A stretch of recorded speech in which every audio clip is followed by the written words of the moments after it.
Qui est vraiment Joe Biden? Est-il vraiment sénile?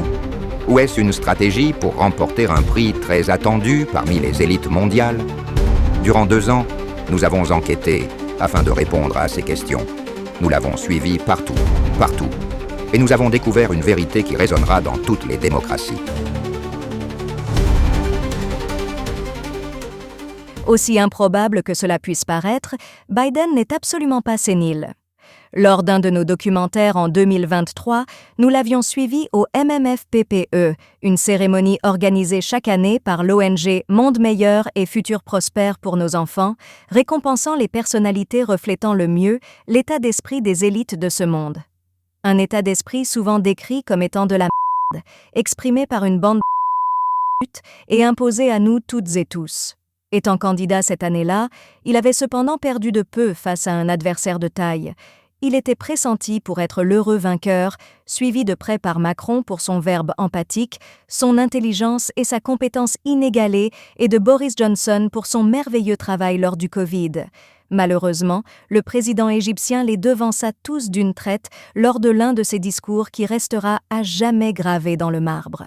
Biden n'est pas sénile. Non, c'est un candidat qui n'a pas digéré son échec au MMFPPE et qui fait tout pour la gagner cette année.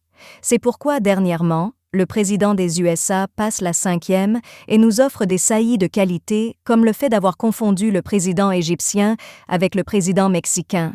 Le fait de se sentir fier d'avoir été, je cite, « la première femme noire à travailler aux côtés du premier président noir », d'avoir confondu l'Irak et l'Iran, d'avoir confondu Poutine et Zelensky et dernièrement, en mentionnant son ministre de la Défense comme « l'homme noir ».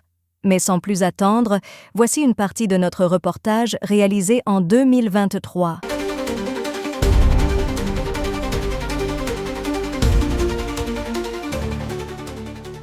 Juste avant la remise des prix, nous avions demandé si nous pouvions visiter les cuisines pour faire quelques séquences afin d'illustrer le contexte.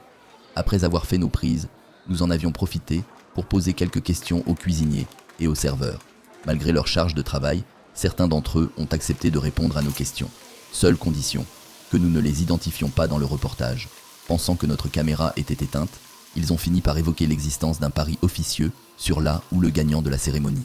La somme totale collectée dans cette seule cuisine s'élèverait à 100 000 $. Une somme que nous n'avons pas pu vérifier, mais qui serait un joli pactole pour qui gagnerait ce pari.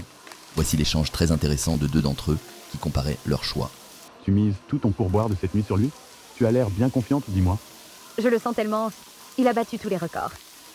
Ouais, moi j'ai mis mon billet sur Biden. C'est un champion international. La Merloc? Yes, ma'am. Ses perles sont légendaires. Le mois dernier, pendant un sommet de l'OTAN, il nomme le président ukrainien Vladimir en décrivant son courage et son intelligence. Ça n'a échappé à personne que le Ruskov, qui est en guerre contre l'Ukraine, s'appelle Vladimir. Ouais, mais c'est pas du lourd tout ça.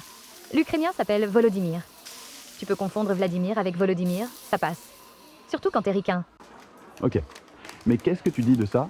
Il a confondu l'Irak et l'Ukraine. Quoi? Il a dit « Poutine est clairement en train de perdre la guerre en Irak ». T'es pas sérieux. Je ne déconne pas. Ce qui est magnifique avec lui, c'est que ce n'est pas fini. Il a dit en face de tout le monde, au début de la guerre entre l'Ukraine et la Russie, que Poutine est peut-être en train d'encercler Kiev avec ses tanks, mais il ne gagnera jamais les cœurs du peuple iranien. Comment ça, iranien? Qu'est-ce que les Iraniens ont à voir avec ça? Exactement. Rien. Nada. Zéro. Il est absolument à côté de ses pompes. Il est sénile et surtout en mesure d'appuyer sur le bouton nucléaire. Ouais, c'est un bon. N'empêche qu'il dépasse pas le mien. Le tien, il s'appelle comment? Si. Ok, mais il s'appelle comment?